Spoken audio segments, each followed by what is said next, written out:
Wait, okay, so welcome sa ating isa na namang coaching video sa ating IMG Prosper Pinoy team, no, sa ating um, daily na coaching videos. So ngayon we have two coaching videos. We have 12:30 and later meron tayong 4 p.m. So ang topic natin for this time is itong save 1 million in 5 years. So now I think most of you meron na kayong idea nito, which is this is just a simple simple idea and a simple topic, but I think we have to dive in more sa psychology. So ang uh, pinakauna dito siguro is yung goals ba, yung setting of goals, okay? But I think we're gonna talk about that later. Siguro i-start natin kasi based on the topic, and we only have 30 minutes, so we just dive in. So let's get our calculator muna, okay? Kasi sometimes there are people na hindi nagka-calculate, no? Hindi nila kino-compute. So dito sa IMG, uh, uh, uh, tinuturuan tayong paano mag-compute, and we are encouraged really on how to compute, di ba? So ang goal is magkano yan? 1 million. So with a simple calculator, ang goal is within 5 years. So divided by 5, this is very simple, ha? So that's 200,000 pesos per year. So I hope you follow. So kung i-monthly natin yan, so 200 is divided by 12 lang. So dapat pala, you have to save 16,666, no? 0.6 something. So ang point dito is, if you just have the discipline and you have enough extra money, like you have extra 16,000 per month, and even if nagsisave ka lang sa alkansya mo, or sa regular savings account mo lang, kahit walang interest. Okay, my point is, kahit nagsisave ka na walang interest, kahit hindi ka marunong paano mag-invest, hindi ka marunong, meron ka lang disiplina. In just 5 years, by saving 16,000 a month, no, meron ka ng 1 million in 5 years lang. Just imagine. Now, most Filipinos, even pag-retire na nila, halos walang pera, no? Walang pera, kulang pa, may utang pa.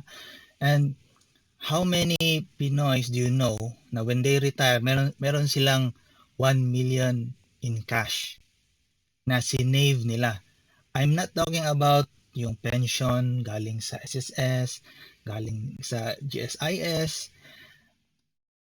Most people wala silang naipon sa sarili nila. Kasi ang pinaka key ingredient dyan is yung discipline. Okay? Now, kung wala kang discipline, kahit gaano kalaki yung income natin, you'll never save even half a million, di ba? Or even anything kasi walang discipline, di ba? So, ako, no, I really encourage people, I encourage our members na try using your calculator, your very simple calculator, in just like ito, ang example natin, how to save 1 million. How about how to pay off your debt, no? Yung mga ganyan. No, we have other topics about that, but my point is, you should compute, no? Kasi numbers don't lie. And if you know the numbers, if you can see exactly how much you need to save, at least meron kang idea. Now, ito ang challenge natin. Ang laki naman ng 16,600. Nako, parang hindi ko kaya yan. Diba? Parang mag-resign na tayo kaagad sa idea. Now, ang point dito is not to discourage you, but to just to let you see. Para makita mo, what if ang kaya ko dyan is only 5,000? Well, you start from there. Okay, you start from there. What if kaya ko is only or 10,000 kaya ko? Diba? So, now, or if sabihin mo, ay, 16,000, maliit lang yan. Kahit 20,000 pa, kaya ko. So, at least, nakikita mo na for the next 5 years, no, yung short-term goal, kasi ang 5 years is just short-term. Okay? So, next 5 years, meron kang 1 million in cash. That's aside from your other existing. Baka sabihin mo, ay, may 1 million na ako dyan. Meron akong 2 million ngayon or meron akong mga assets. Now, we're talking about starting from scratch. Starting right now. No?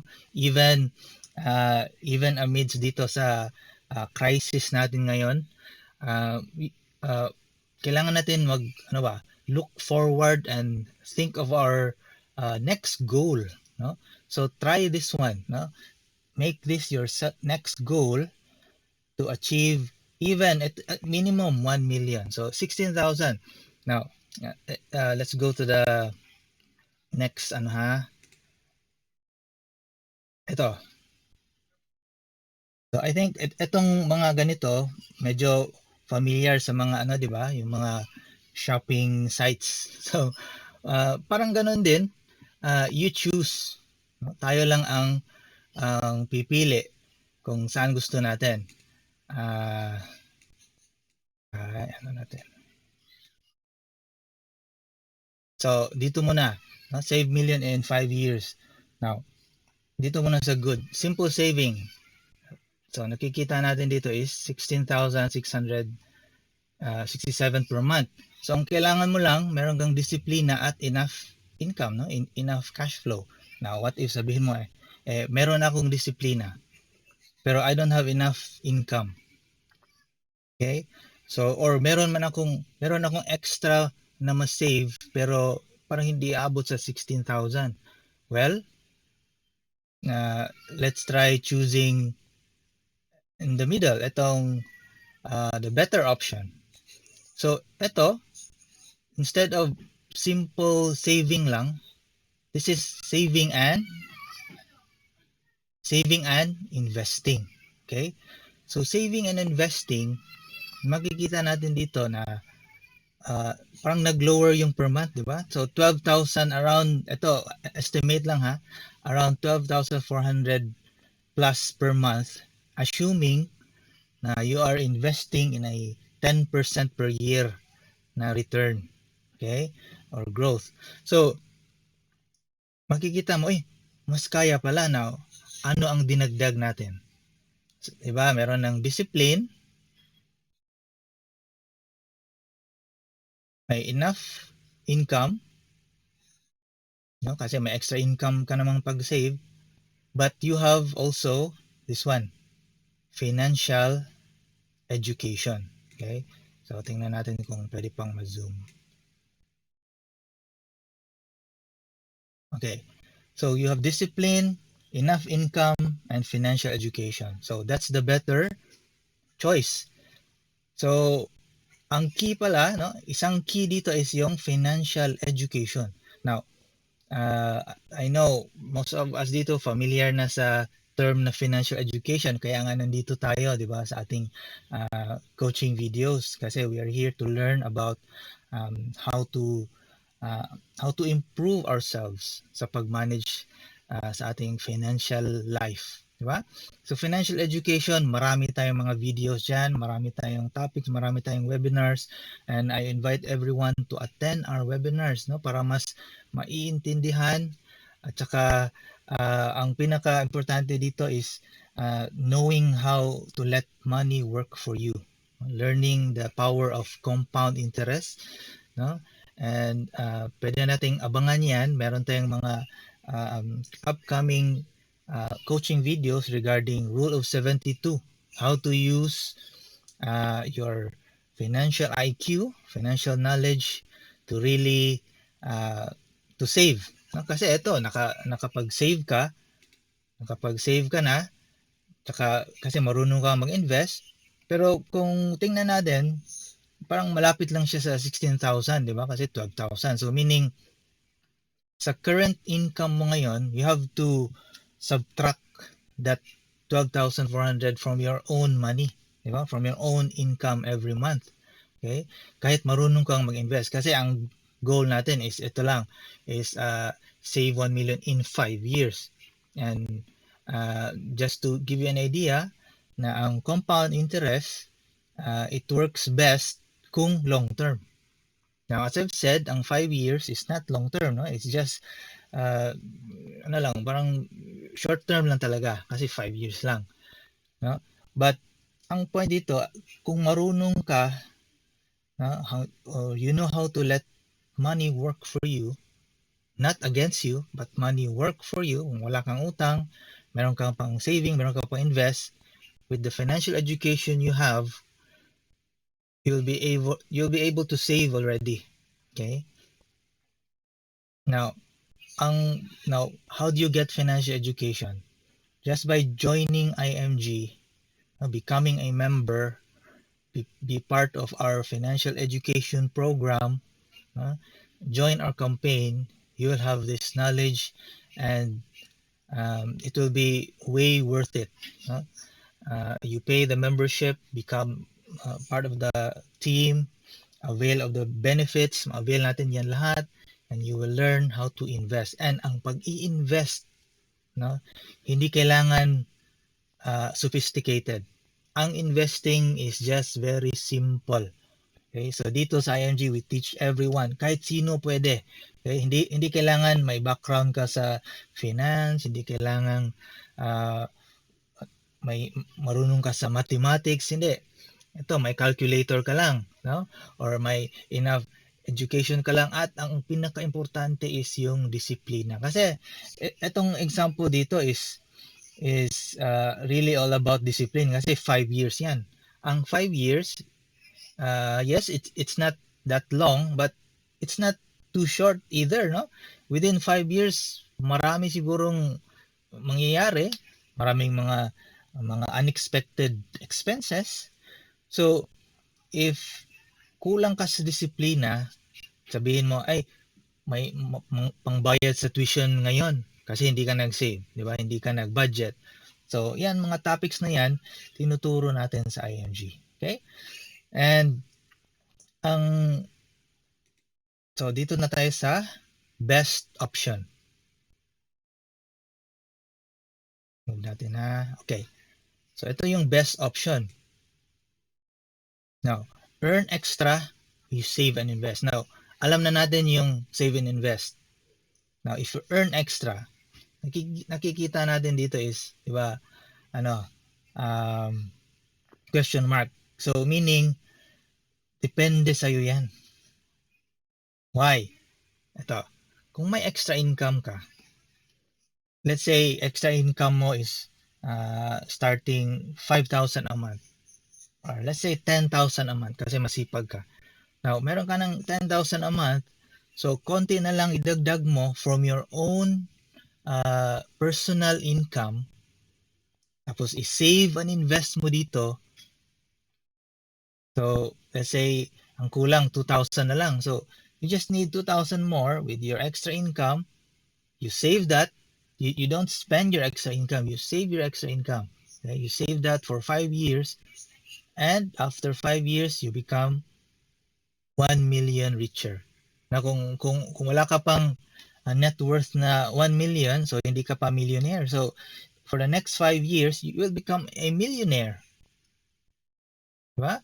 So, if you just understand what I'm saying right now, if you understand it and you do it, so, ito example lang. Kanina is, yung extra income mo, mga 5,000-10,000 lang per month yung extra income. What if you join us an IMG? Kasi nag-join ka na for financial education. Now, meron tayong extra benefit na the business, no? The building your financial education business. Okay, become a freelance financial educator. Now, magkano bang pwede mong kitain? Yes, you can start earning 5,000, 10,000, or even 15,000 a month. Okay? Now, sa 15,000 pa lang, kung mas-save mo yan, after 5 years, magkano na? That's roughly 1 million already. Now, yung income mo, intact pa yon. So, pwede pa yung pang-fund ng emergency fund mo, pwede pa yung pang-fund sa healthcare, pang-fund sa siguro pang-retirement ng parents mo, pang-healthcare ng parents natin, sa mga anak, college. So, marami tayong magawa. So, the best option dito is itong you earn extra, okay? Save and invest. So, itong per month, baka kung what if this always happens sa ating mga members. They try it out, nag-member sila, tapos they tried the business kasi ang business naman is of course not everyone is really into business.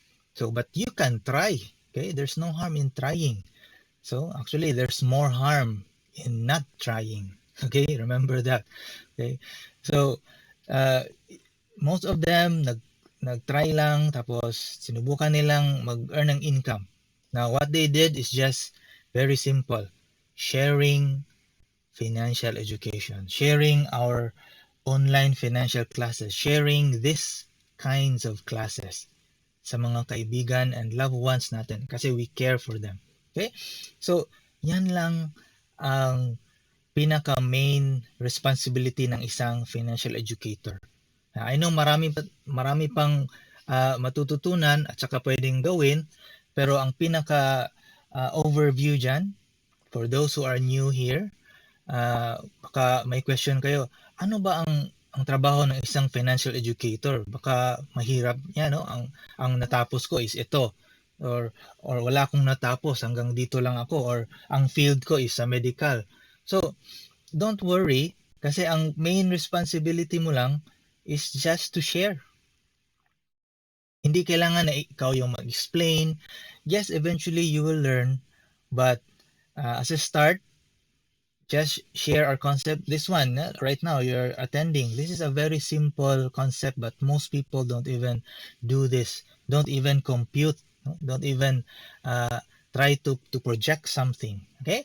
So I hope that meron kayong nakuha dito sa ating mga options. Okay? So ano natin? Ano ba yun? Resize lang natin ha. Okay. So I hope nagkikita nyo yan. Okay? So to save 1 million in 5 years, you have option. So at the end of the day, it's your choice. Nobody is forcing you. It's either you pick the good one. Itong good. This is good because you have the discipline. It's good if you have that money. Now, what if wala, which is majority of the people, walang extra. Yan, extra na yan. So, you choose the better one.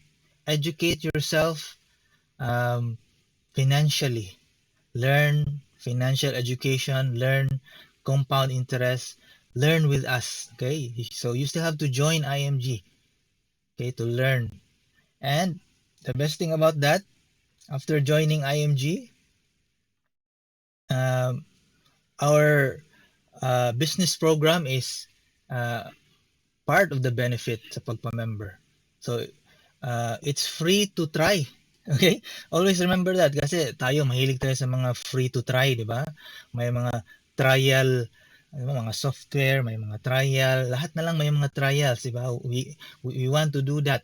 So eto, nag-member ka na ng IMG, you're free to try out our business. Now, what will you do? Share our advocacy.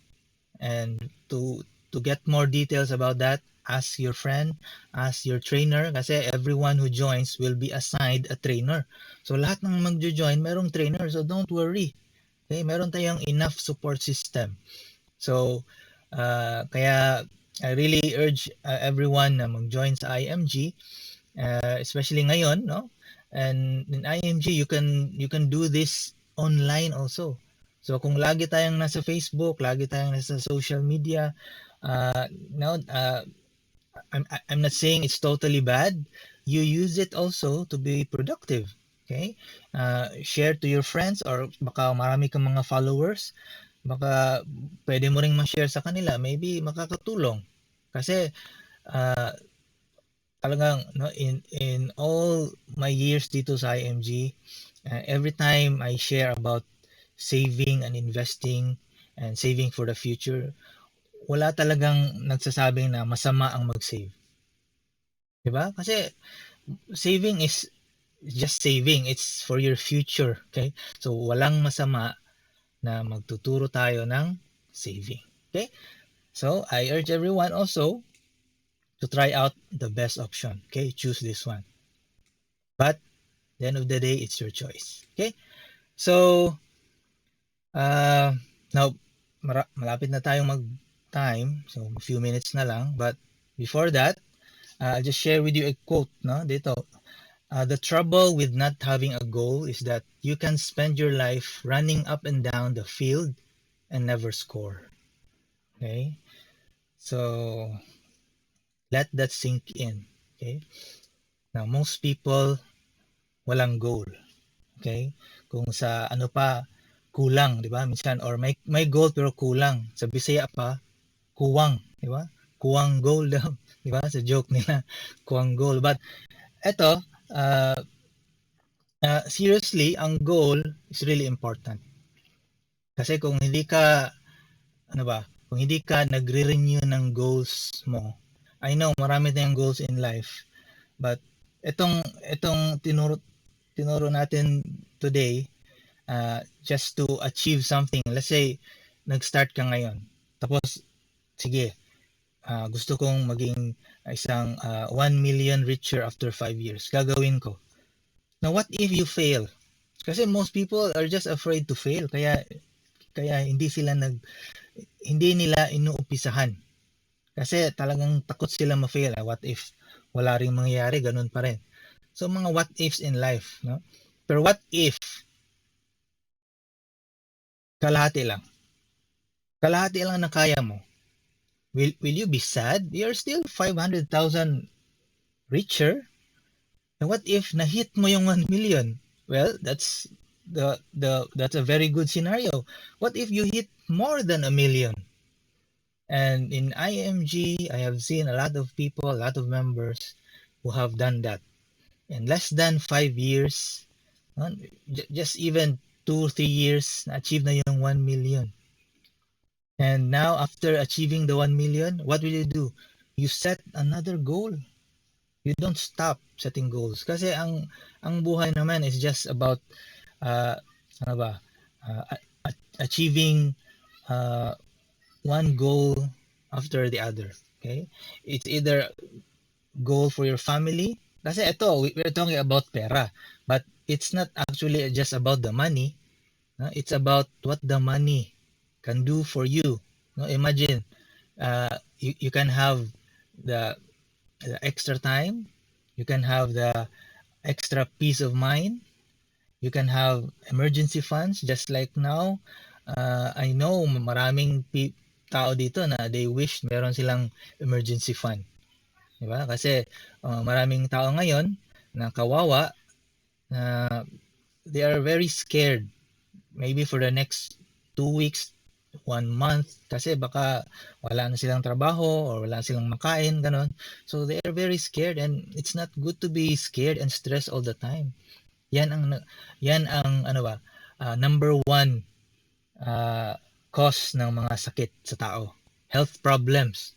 Okay? So don't add more stress to your health, kasi baka magamit mo yung healthcare. Now, kung meron kang healthcare, kung wala, wala na naman. Okay?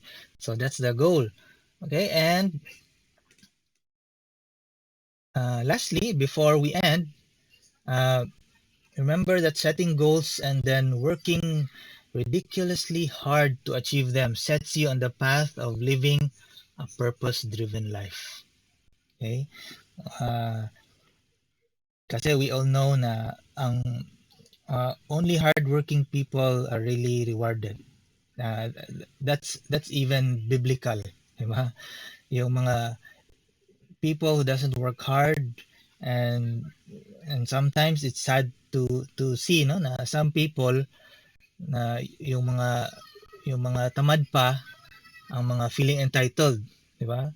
So we should change that culture, and especially if you have kids, if you want to give them a better future, we should be good examples for them. Okay, you work hard, while healthy pa tayo, no, we do it. Now doesn't mean you have to work ridiculously hard all your life forever. No, just work hard as long as you can, diba? As hard as you can, while kaya pa, and you save and invest as much as you can. Then after that, if you have everything you need, or more than you need, you give as much as you can. Okay? So I think yan lang ang share ko sa inyo.